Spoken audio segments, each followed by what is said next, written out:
Hey y'all, welcome back to the 509. I have this project I was getting ready to do next day or so, and I wanted to share it with you and just kind of show you how I do drip edge for the house. So we get calls from different people, homeowners, contractors, and they want us to make some custom drip edge for them all the time, and we usually make 3 designs. One of them is going to be, let's see if I can get in here.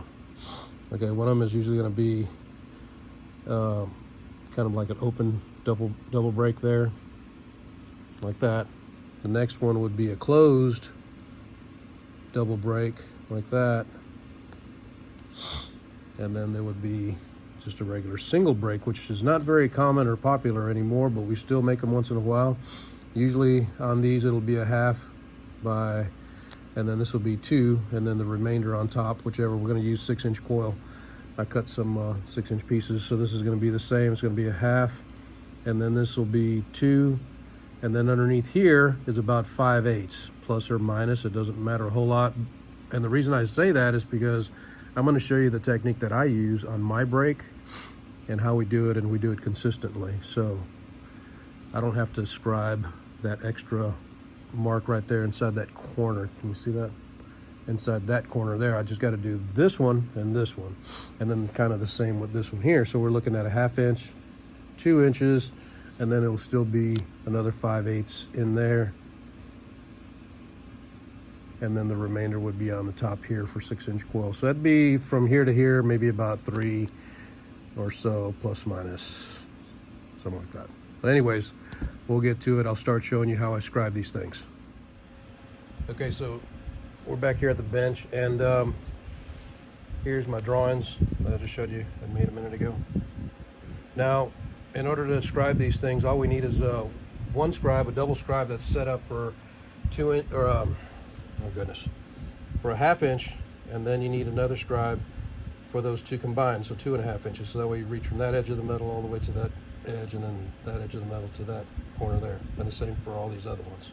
And I'll show you how we do it. So the first one right here, if you can see that, we're going to make that so we'll have a double break, but we're going to have it open. So what we're going to do first, let me make sure I got you guys here in focus. We have the scribe here, and these are made by, let me get the name for you real quick. I got another one. It says right there, Kane Manufacturing, Birmingham, Alabama. Anyways, that's where I get these scribes at. You just loosen the thumb screw here, and you can slide it whichever side you want. And what I usually do is I'll do a test scribe, can't even talk, on this piece of metal here. I'll go ahead and scribe it, and then I'll measure it to make sure that my setting is correct. Now this one here, we use it a lot for chimney caps and drip edge.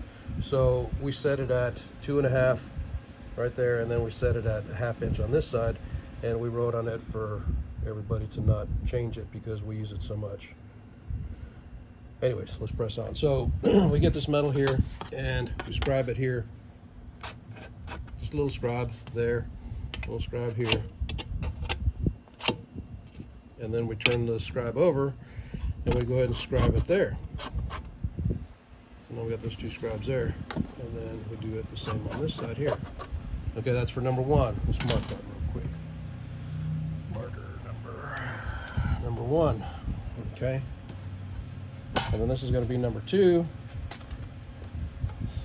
That one there, and this one's going to be the same but with a closed hem. So bear with me here. We'll get to these. I'm trying to hurry as much as I can. I don't want to lose you guys. So we'll scribe it again, 1/2 inch, and then 2.5 inches. Now, obviously, if you measure from that line to that line, it's going to be 2 inches, and that's what our drawing was calling for. 2.5, and then 1/2. Okay, that's for number 2. Now, number 3 is going to be the other one where it's a single break. So we're going to measure 1/2 inch and then 2.5 on the opposite side. So we're going to go through right here, and that's going to be 1/2 inch down there, and another 1/2 inch. Now from this side, we're going to flip it over, same way, and we're going to just go ahead and scribe it 2.5 inches on the back. There. Now it's just that scribe 2.5 inches to the edge. No scribe on this side. 2.5 inches to the edge, no scribe on that side. That's because the 1/2 inch scribe is on this side, right there, and right there. Okay, so this one's gonna be number 3. Okay, so let me rearrange everything here. I'm gonna show you how to think about this stuff before you start to break it to reduce extra labor, because if you have to put it in one way, like say you put it in this way and then you break this part up, then you can flip it back this way and then go ahead and put it in the brake and break that up, versus if you were to do it this way and break that up, then you couldn't, unless you had enough room in there, you could still, you know, sometimes the brake, this face right here will be too small and you can't just do it backwards. So you just got to think about each one of these things to make it go the right way. This one, let me show you a quick example. Okay, what I do on these here is I break this one first, and then I break this drip edge second, and then I do what we call a flip, and you just flip it over like this, stick it back in the brake and position it, and then break it the rest of the way. And I'll show you that in a little bit. But you don't want to have to be, you know, do it backwards. You do it backwards, and you do that brake up, and you break that one up. Now you need to pull it all the way out. Instead of flipping it, now you got to spin it. You don't want to spin it if you don't have to. That's way too much effort, especially when you have to do, you know, 10, 20, 100 of these things or more. You don't want to have to do that. So just keep that in mind before you start breaking stuff. You always plan it in your mind first, and that way you can avoid some extra labor there and time. Okay, so we're back here at the brake now, and I'm going to start off on number 3, which is going to be this one right here, just because it's the easiest. And we'll do that one first, get that one out of the way, and then we'll go back to number 1. That's the open brake, open double brake. And we'll go to number 2, which is the closed double brake. Very similar, but there's a slight difference. So, okay, now we got the metal here for the single brake drip edge. And this one's fairly easy, but what I'm going to do is I'm going to put it like this in the brake first, and I'll show you why. So we'll put it in here like this.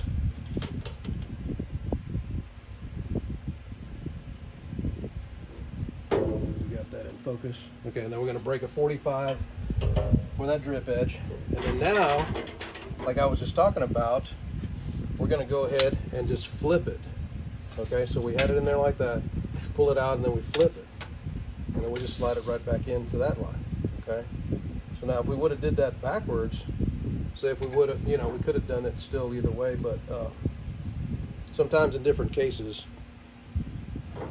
if you were to do it like this, then if you flipped it, sometimes this would get caught inside there, so you'd have to spin it around. But we thought about it ahead of time, so now we don't have to spin it. So it really makes a difference when you got to do a bunch of them. So okay, now we'll go ahead and break this. You can break this at any angle that your contractor or customer wants, but I'm going to just do this one at a 94-hour example. And there you go. That's single brake drip edge. Simple enough. Okay, next we'll go ahead and do the number 1 that we were talking about a minute ago with the open double brake, which is right there. And I'll show you how I do it the most efficient way, and hopefully it'll save you a little bit of time and having to spin it or whatever. So let's press on with that. So what I do is I stick this in here first, and I stick it into the 2.5 inch brake, or scribe rather. Go ahead and put it on there, and we'll break this one at a 45. So we'll go to 45 degrees there. Then we'll go to this one here, and that's the drip edge part of it. Just a little kick on the bottom. We'll do that one. That one's another 45 for the kick. And then the reason I was telling you earlier that we don't scribe, that I don't usually scribe the last scribe from here to the edge of the double brake, is because we just use this blade of the brake as our measurement, and it's the same all the way down. It's about 5/8 of an inch. So all we do is from this position here, after we pulled it out, we just flip it, and we put this outside corner to this outside corner, and then that gives us about a 5/8 space right there, and they come out uniform every time, no problem. So let me show you how we do it. Just line it up to there. See how you just line it up to the edge, right there, and right there. And of course you do it 10 feet long from that corner to that corner down there. And bear with me on this tripod. I need to get a new one. Okay, so now we're gonna bend or fold this all the way over, break it all the way over till it stops. Now you have a double break drip edge, but it's open, and that's acceptable. A lot of people use it like this. We sell a ton of this stuff. It's at a 90 degree, you know, from the roof deck to the face of it here. But if you wanted to vary this, you could, on this break here, this one here, instead of doing it at 45, you could do it a little bit more, and it'll give you more of a rake for, you know, a different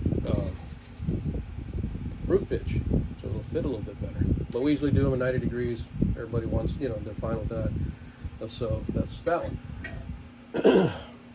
Now let's do the number 2 one. We did number 3, we did number 1. Now we're going to do the number 2 one right here. So this is the same basically as the one we just did, but it's got a closed double break. So let me show you. It's basically the same thing. Let me show you how we do this one here. Okay, so we start the same way, 2.5 inch scribe. Okay, this is the difference here. Instead of on the other one, number 1, we did a 45 degree angle break on this one here. So what we're going to do on this one, since it's going to be closed, we're going to do a 90 degree angle break. Let me see if I can get it close. All right, that's a 90, and then we're going to slide it out to the drip edge. That's going to be 1/2 inch there. And then we're going to just kick it 45 right there. Now, from here, you take it out and you flip it again. You don't have to spin it. Flip it, stick it in there, and you got to put a little pressure on it and get it to that edge again and clamp it down. And now we're going to fold it all the way over again like the last time. Now you can see that it's a little bit of a different animal for a minute, just a minute, because we're going to do one more step. It's going to get it to be what we need it to be. All right, open, and this one's going to be a closed. So now we just take this, and on this part here, we have to flip it around this way in order to properly crimp this. We slide it in there, and then all we do is crimp it down, and that's it. Now we have, well, I might have bent down a little bit too much, but it is too much. Anyways, it's already, what time is it? 7:30 here at the shop. It's late. I'm recovering from the flu. But anyways, you get the idea. It comes out a little bit different when you do them in 10-foot lengths, but there's your open and your closed. All right, everybody. It's late, like I was saying. It's already dark outside. You can see out there. That's the outside door. And I'm ready to go home. I'm just getting over the flu. I don't feel too good, but I really wanted to do this video for you guys, and I'm glad I did. So just a quick recap. We did the open double break, closed double break, and then a single break drip edge. And we have all those here. It's number 1, number 2, and number 3. You can see those there. And I hope you enjoyed this video. If you did, please leave me a thumbs up and share this video with all your friends and family and whoever else you think might get some benefit or enjoy it somehow. But if you can share it and subscribe, have them to subscribe. I'm going to keep coming out with some more sheet metal tutorials. If you want anything specific, let me know. We do chimney caps here also. We do wall flashing, counter flashing, just all kinds of stuff. So let me know, and we'll see you back here at the 509. Take care.